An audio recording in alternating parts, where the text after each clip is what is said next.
Have you ever wanted to improve your English fluency but just didn't know where to start? Like you're motivated, but the whole thing feels a bit overwhelming? You want to get better, but there's so much out there. Grammar rules, vocabulary lists, apps, podcasts. It's like, where do you even begin? And then you end up trying a bit of everything, but nothing really sticks. And when you don't see progress, it's so easy to just give up. Like, why bother, right? But fluency isn't about cramming or studying harder. It's about the small, consistent things you do every day. The habits that actually add up over time. And that's why today we're talking about 5 simple habits you can start using right now. No crazy methods, no extra stress, just stuff that actually works. Right. And just to introduce ourselves, I'm Emily, and this is Liam. Welcome to English in Comfort, the podcast where you can learn English in a way that feels, well, comfortable. No textbooks, no drills, just real, natural English. Yeah, and if you've ever felt stuck or unsure about what to do next, this is for you. We're breaking it down into simple, doable steps. All right, let's go. So the first habit is one of the easiest ways to improve your fluency, reading in English every day. And I'm not talking about hours and hours, just 30 minutes. More if you can, but 30 minutes is a great starting point. I know most of the learners would say, but I don't have time. Let's be real. Most of us spend way too much time scrolling on our phones. Like, how many times do you check Instagram or TikTok in a day? Swap just 30 minutes of that for reading. It's not that hard. You don't have to start with something super difficult. News articles, short stories, even children's books. Anything that feels manageable. Yeah, don't go picking up War and Peace on day 1 and then wonder why you're frustrated after 2 pages. Start small. And as you get more comfortable, you can move on to longer books or more complex articles. The key is making it a daily habit, not something you do once and forget about. Oh, and here's a tip a lot of people skip. Read out loud. Seriously, it makes a huge difference. Most people just read in their heads, which is fine, but if you really want to improve, say the words out loud. You can try by reading a sentence once in your head, then say it out loud. Do it twice, 3 times if you want. It helps with pronunciation, rhythm, and just getting used to hearing yourself speak English. The more you read, the more you start seeing patterns, phrases, and vocabulary that just stick in your mind without even trying. You'll catch yourself using those words or phrases in real conversations. Okay, moving on to the second habit, listening to English every day. Podcasts, audiobooks, stories, anything you enjoy. The point is to get your ears used to the language. But if you're thinking, I already listen to English all the time, ask yourself, are you actually listening? Or is it just there, like background noise while you're doing dishes? There's nothing wrong with passive listening, but if you want to improve, you need to focus sometimes. Pick content where you hear natural conversations, different accents, the way people really talk. Classroom English is so polished. Real life? People mumble, use slang, drop words. You won't get that from a textbook. I remember trying to watch a British sitcom and not catching half the jokes because the accents were so thick. That's why starting at your level matters. If native speed conversations feel overwhelming, use subtitles or slow the audio down. You have to push yourself a bit without feeling lost. And don't be afraid to replay stuff. First time I listened to a podcast episode, I caught maybe 30%.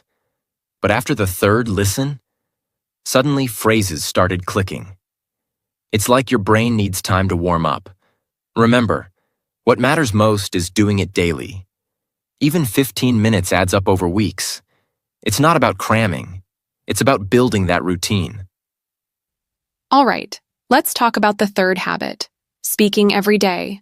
At least 30 minutes more if you can. And before you say it, no, you don't need someone else to do this with you. This is a common concern for English learners, right? Here's the thing. You don't need a partner. Talk to yourself. Read out loud. Record your voice. Just get those words out of your mouth. And if you're worried about sounding weird, who cares?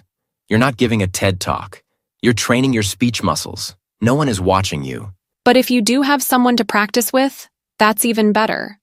Or you can join a language group, find a partner, or use an app where you can chat with people.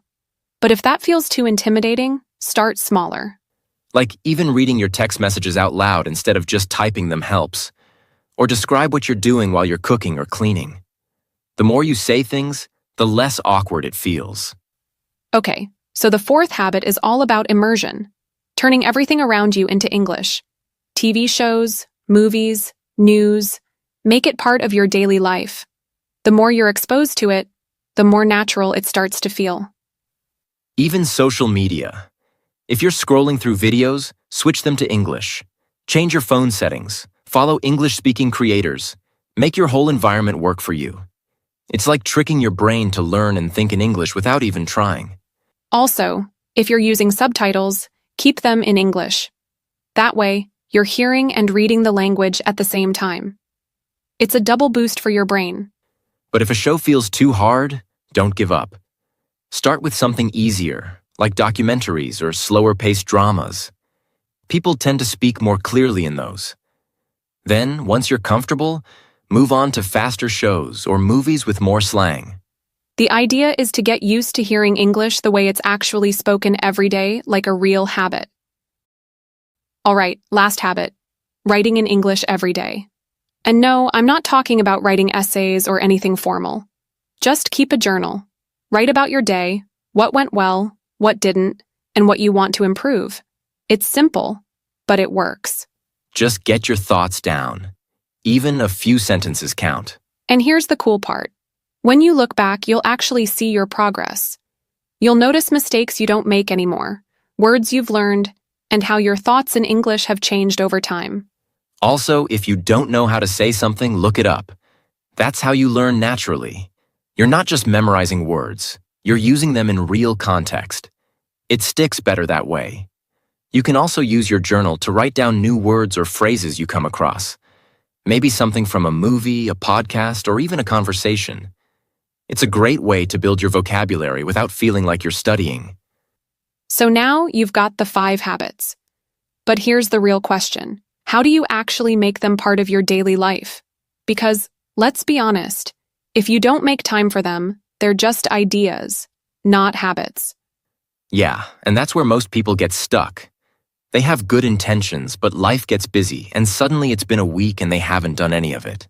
So the trick is to fit these habits into your routine. Look at your day and see where they can naturally fit in. For example, listening to a podcast while you're cooking or commuting, speaking for 30 minutes, maybe while you're getting ready in the morning or during a walk. It doesn't have to be a separate activity. It can just be part of what you're already doing. And watching in English is easy. Just switch the language on whatever you're already watching. No extra effort required. Writing? Set a specific time, like before bed, to jot down a few sentences about your day. It doesn't have to be a novel, just a few thoughts. Once you get into the rhythm, it stops feeling like a task. It just becomes part of your day. So, try it out. Experiment with what works for you. Maybe one habit sticks better than the others, and that's okay. The point is to keep going, even if it's just a little bit every day. And hey, if you've got your own tips or tricks for staying consistent, share them with us. We're all in this together. Now go out there and make English part of your everyday life. Thanks for joining us, and keep practicing. Time to go over some new words and phrases before we wrap up.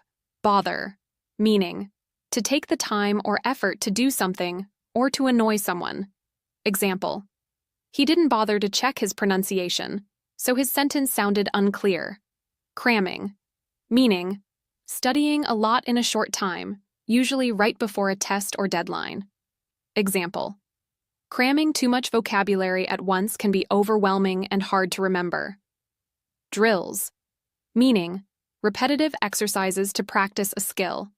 Example, pronunciation drills can help you speak more clearly and confidently. Swap, meaning to exchange one thing for another.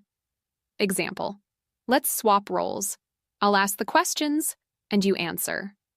Thick accent, meaning a strong way of pronouncing words that is typical of a particular language or region.